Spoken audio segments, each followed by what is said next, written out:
Selamat petang dan selamat malam para pemirsa, ketemu lagi bareng gue Bewok di WIG. Dimana di segmen kali ini kita akan memberitahukan kabar terupdate seputar gadget dalam waktu Indonesia bagian gadget.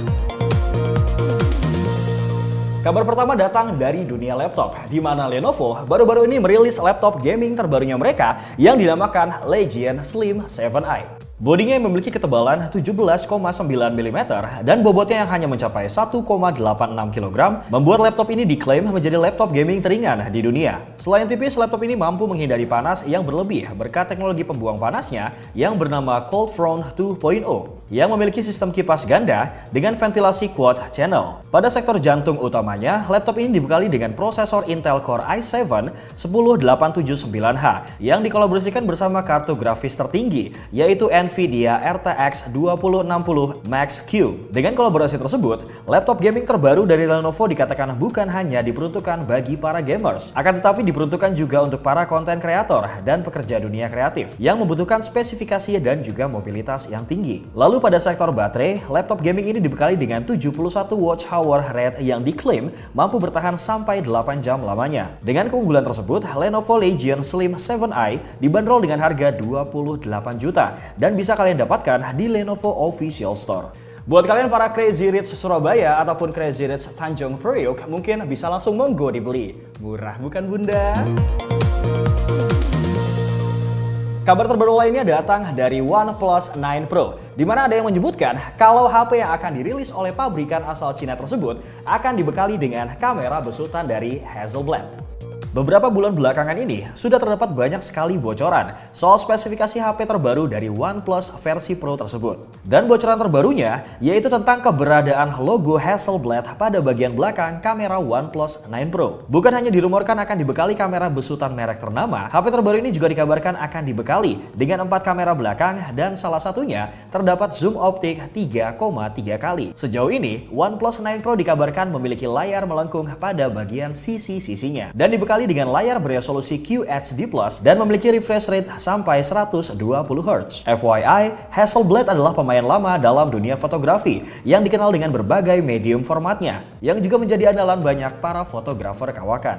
OnePlus sudah bekerja sama dengan Hasselblad, kemudian ada lagi nih, Nokia bekerja sama juga dengan Zeiss, Huawei bekerja sama juga dengan Leica. Bagaimana kalau misalkan Xiaomi ataupun Realme bekerja sama dengan Darwis Triadi? Baru-baru ini warga Indonesia dikejutkan dengan kemunculan yang diduga MLM baru, yaitu TikTokers.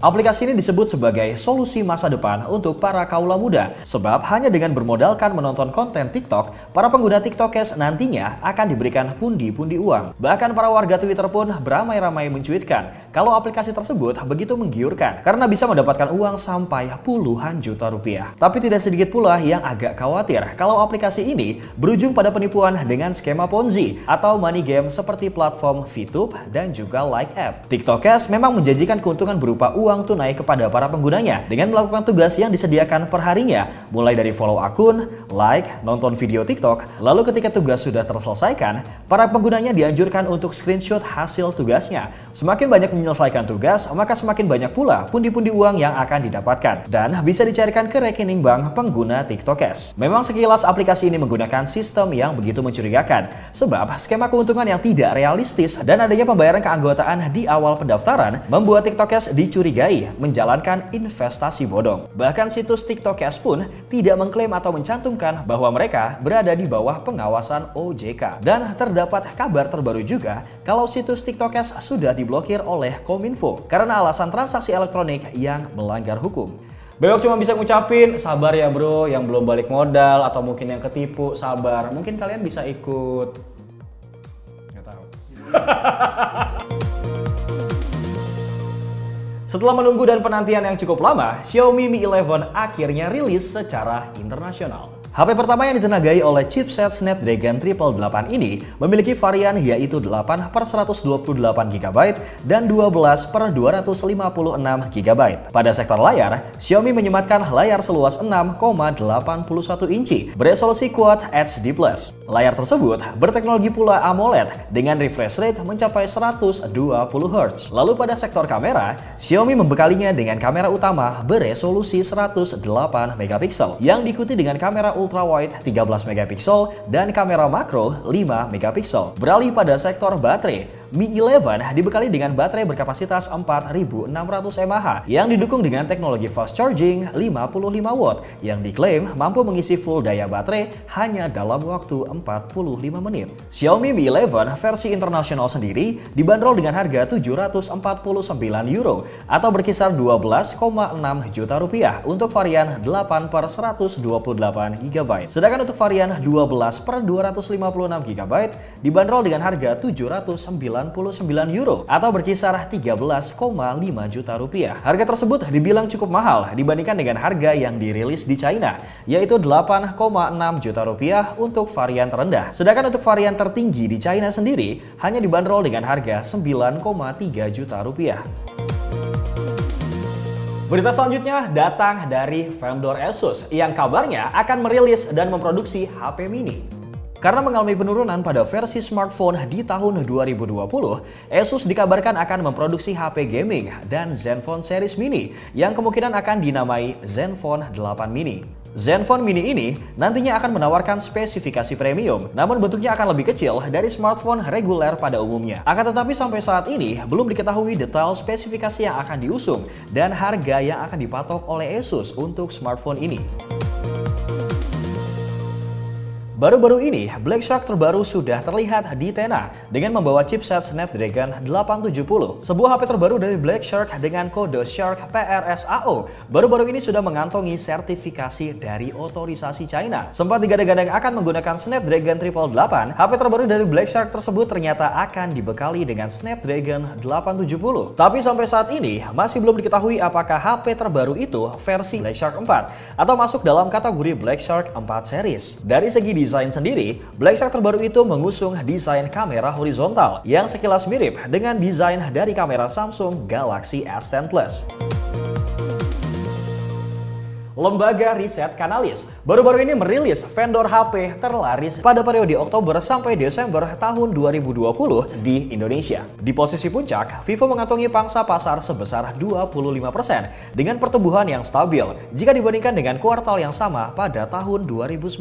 Sedangkan di posisi kedua ditempati oleh Oppo dengan pangsa pasar 24% dengan penurunan 9% yang membuatnya harus turun ke posisi runner-up setelah pada kuartal 3 menempati urutan pertama. Kemudian ada Xiaomi yang masih stabil di posisi 3 dengan pangsa pasar 15% dan mengalami penurunan sebesar 7%. Lalu ada Realme yang naik ke posisi 4 dengan pangsa pasar sebesar 15% dan penurunan sebesar 1%. Dan di posisi terakhir ada Samsung yang secara mengejutkan mengalami penurunan yang cukup besar sebanyak 45% dengan pangsa pasar 14%. Setelah meluncurkan Mi 11 di China dan juga Eropa, nampaknya spesifikasi dari bocoran penerusnya yaitu Mi 11 Ultra sudah nampak terlihat. Spesifikasi Mi Ultra sendiri muncul pada video hands-on oleh seorang YouTuber asal Filipina bernama TechBuff. Dalam video tersebut terlihat kalau Mi 11 Ultra nantinya akan dibekali dengan kamera yang cukup besar, mirip dengan Poco M3. Akan tetapi, kamera tersebut akan tampil lebih premium dan memiliki lebih banyak fitur dibandingkan dengan kamera Poco M3. Kamera belakangnya sendiri memiliki 3 kamera dengan masing-masing konfigurasi 50 megapiksel kamera utama, 48 megapiksel ultrawide, dan 48 megapiksel kamera telefoto dengan 120 kali hybrid zoom yang kemungkinan memiliki fungsi membantu mengambil foto selfie menggunakan kamera belakang. Lalu beralih ke bagian layar, YouTuber asal Filipina tersebut menyebutkan kalau Mi 11 Ultra nantinya akan dibekali dengan layar beresolusi Quad SD Plus seluas 6,8 inci. Selain itu, baterai dari Mi 11 Ultra kabarnya akan dibekali dengan kapasitas 5000 mAh. Sedangkan untuk otak utamanya sendiri, HP terbaru dari Xiaomi ini dikabarkan akan dibekali dengan chipset Qualcomm Snapdragon 888. Kemudian hal unik lainnya, menurut kabar dari YouTuber tersebut, Mi 11 Ultra akan dibekali dengan audio stereo dari brand ternama, yaitu Harman Kardon. Kalau memang betul spesifikasinya nampak dewa seperti yang sudah Bewok paparkan, apakah Xiaomi Mi 11 Ultra harganya akan terjangkau seperti susu Ultra? Sebelum kita berlanjut ke kabar berikutnya, Bewok mau ngingetin dulu nih, kalau misalkan kalian tertinggal kabar terupdate dari minggu-minggu sebelumnya, kalian bisa masuk ke channel YouTube Facebook dan juga playlist Waktu Indonesia bagian gadget. Dan berita terakhir datang dari sebuah situs yaitu speedtest.net yang baru-baru ini merilis 10 kota dengan kecepatan internet tercepat di Indonesia pada kuartal 3 dan juga kuartal 4 2020. FYI, situs Speedtest ini adalah salah satu situs pengujian koneksi kecepatan internet untuk masing-masing negara. Salah satunya adalah Indonesia yang ternyata bukan kota Jakarta, melainkan Tangerang yang menjadi kota tercepat dalam hal koneksi internet. Kota Tangerang sendiri tercatat memiliki kecepatan unduhan rata-rata 18,97 Mbps dengan kecepatan ungguhan 12,28 Mbps dan latensi 26 ms. Kemudian pada peringkat kedua diisi oleh Kota Makassar yang memiliki kecepatan unduh mencapai 18,50 Mbps dengan kecepatan ungguhan 11,13 Mbps dan latensi 46 ms. Ibu kota sendiri berada di peringkat ketiga dengan kecepatan unduhan 17,91 Mbps dengan kecepatan ungguhan 10,81 ms dan latensi 32 ms. Kemudian di urutan selanjutnya diikuti oleh Kota Medan, Palembang, Bekasi, Surabaya, Depok, Bandung,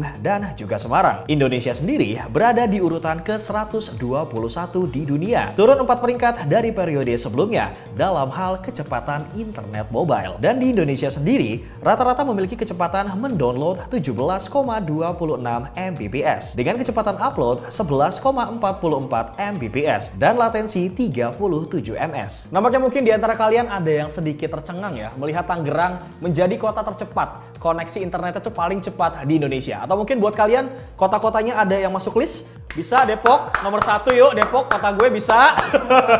Yuk Depok, yuk Acop apa Cop? Bekasi bisa, Bekasi nomor 1.